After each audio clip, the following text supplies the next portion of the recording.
பிரச்சாரத்தை இங்க துவக்கிறாரு. எப்படி பார்க்கறீங்க? தொண்டர்களுடைய ஆரவாரம் எந்த அளவுல இருக்கு? நிச்சயமா வரலாற்று சிறப்பு மிக்க ஒரு மிகப்பெரிய மக்கள் சந்திப்புக்கான முதல் விதை திருச்சியில் இருந்து தொடங்குகிறது. இது டெல்டா மாவட்டம்.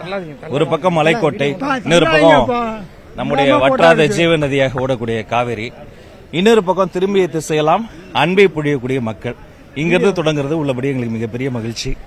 இங்கே தொண்டர்கள், நீங்க வந்திருக்கிறீங்க, கட்சியினுடைய துணை பொதுச் செயலாளர், உங்களுக்கு மிக பிரம்மாண்டமான வரவேற்பு தொண்டர்கள் மத்தியில் இருக்கிறது. செயலாளர், எப்படி பார்க்கறீங்க? இங்க வரக்கூடிய தொண்டர்களுடைய ஆரவாரம் எந்த அளவுல இருக்குன்னு நினைக்கிறீங்க? மக்களுடைய கூட்டம் எந்த அளவுல இருக்கு? அதெல்லாம் கூட்டத்துக்கெல்லாம் பஞ்சமே இல்லைங்க. எல்லாத்தையும் நம்ம கூட்டம் தான், நம்ம பசங்க தான். அதனால இருந்தாலும் நம்ம பல்வேறு வழிகாட்டி நெறிமுறைகளை தலைமையில இருந்து சொல்லி இருக்கிறாங்க. இப்படிதான் வரணும், இத்தனை பேர் தான் வரணும். அதற்கு கட்டுப்பட்டு எப்போதுமே தலைவர் சொல்லுக்கு கட்டுப்படுற ஒரு கூட்டமாக கட்டுப்பட்டு எங்களுடைய பாசத்தை நேசத்தை எல்லாம் அந்தந்த பகுதியின் மக்கள் அந்தந்த இடத்திலேயே நின்று மிக சிறப்பாக ரொம்ப அழகாக கொடுத்த திட்டத்தை அப்படியே செயல்படுத்திட்டு இருக்கோம்.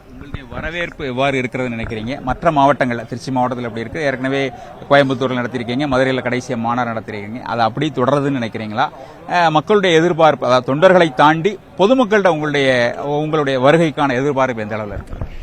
தாய்மார்கள், இந்த தேசத்தின் பெரிய தாய்நாடு, மொழிய தாய்மொழின்னு சொல்லுவோம். அந்த தாய்மார்களினுடைய அன்பும் நேசமும் ரொம்ப அதிகமா இருக்கு. அது களத்துல பார்க்க முடியுது. அது மதுரையா இருக்கட்டும், கோவையாக இருக்கட்டும், விக்கிரவாண்டியாக இருக்கட்டும். இன்று திருச்சியில கூட நாங்க ஒரு 2-3 நாளா இங்க பல்வேறு தயாரிப்பு பணிகளில் ஈடுபடும் போது போட்டதற்குரிய பொதுச் செயலரான ஆனந்த் அவர்களுடைய தலைமையில் திருச்சி நம்முடைய மாவட்டத்தை சார்ந்த நிர்வாகிகளாம் பல விஷயங்கள் செய்யும்போது தானாக முன் அண்ணனை குறித்து, தலைவரை குறித்து, எங்க அண்ணன், எங்க தலைவர், எங்க ஓட்டு அவருக்கு அப்படின்னு சொல்லி தாய்மார்கள் சொல்வது மற்ற மகிழ்ச்சியை கொடுக்குது.